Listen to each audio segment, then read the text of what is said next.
which is in a way really unfortunate. And I'm not a psychologist or anything, I'm no expert, but like part of his alcoholism is probably because of his being a garbage person and nobody wants to be around him, so he probably drinks to compensate for that, which just makes it worse because nobody wants to be around him because he's drunk all the goddamn time. So his life got shittier because his shit life drove people away. But it's one of those things where, and it's hard. I understand it's hard because I won't get too much into it, but I have my own issues, and I've gone to dark places in my life. I super have. I've gone to very dark places. I've never spiraled completely out of control, but I've had moments where it felt like it was going to.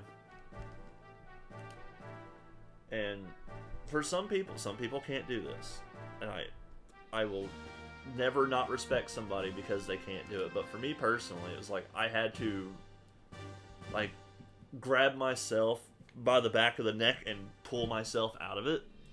It's like, look, I can't do this to myself anymore. I can't rely on others to do it for me. And the more I become this way, the more people aren't gonna want to be around me. So, you know, it's these things that they feed on each other. You're in this shit place, and you want others to help, but because you're in this shit place, nobody wants to help, and that just it meshes together and creates this terrible downward spiral of awful thoughts and awful feelings, and it's really hard to get out of it. At least it was really hard for me, and I'm not ashamed to say that every so often I still fall into it. Like, hell, actually just a few days ago, I kind of had a little downward spiral that I had to pull myself out of at work because of something a customer said to me that made me feel like absolute garbage. I was out, I was doing some stuff on what we call our wet wall, which is it's the wall of our produce section where the misters come down and spray like all the fresh produce, like all the leaf lettuces and stuff. And I was out there I was doing some stuff, I was restocking it, and this lady comes over to me, and she's, in her defense, she was kind of right at the time. She was looking for some Swiss chard, and she's going through it, and she was complaining about the quality, which, in her defense, it was garbage. I shouldn't have had it out there. Through our standards and even my standards, I shouldn't have had that stuff out there. And she looks at me and goes, "Man, I sure do love Publix, but the produce department is the weakest link of y'all's store." And that's a verbatim quote. And I couldn't argue with her at the time because I looked around at our department, and our department looked terrible. The whole department looked like shit. But I don't think she really understood how badly that cut into me, because it's like, man, I know our department looks like shit, but I am trying. I don't want it to look like shit. And she didn't say it in a way that was like, she wasn't trying to be mean or cut me down or anything. I doubt she even meant to cut me down, but it really hurt. And I had a lot of trouble throughout the rest of my day because it was just like, I couldn't get that out of my head. And you're right, when people need somebody the most, it's when people don't want to deal with it. And I get it. I super get it. I understand why. Because you see somebody that's in this super dark place, and you just don't want to. You don't want to help. Some people don't want to help. They don't want to be involved in that. But I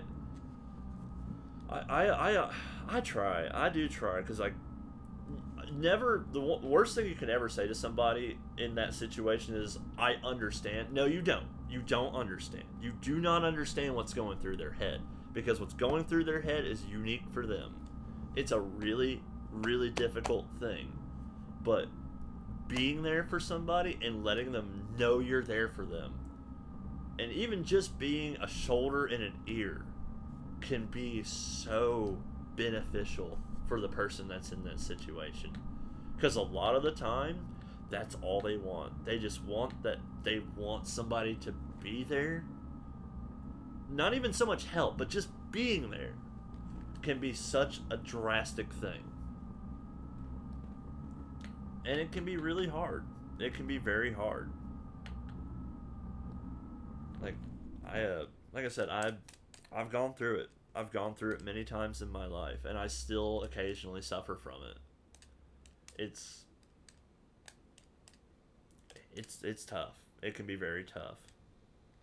Because it's actually kind of funny because the whole actually what's going on in the game kind of reflects what I'm talking about, where Ramses here, he has these huge self-esteem issues. You know, he gets called trash, he gets called garbage, worthless. And those thoughts can dominate your mind. They can dominate your mood. And it's sometimes no matter what some people might say to you, you can't escape it. It's really hard to get away from it. I need to save the game after all that cutscening, I need to go save the game before it crashes on me again. Because I know it fucking will. Anyway, the goal of the game right now is Solaris has these things called gates that are protecting it. And we gotta go destroy them. And we're working on Gate 2 now. Which is...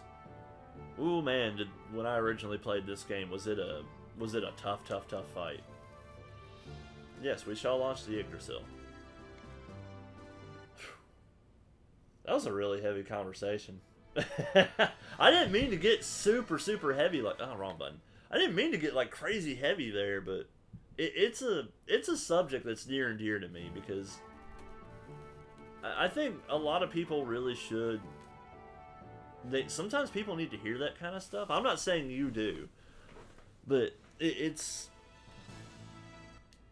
a thing. It's a thing for a lot of people.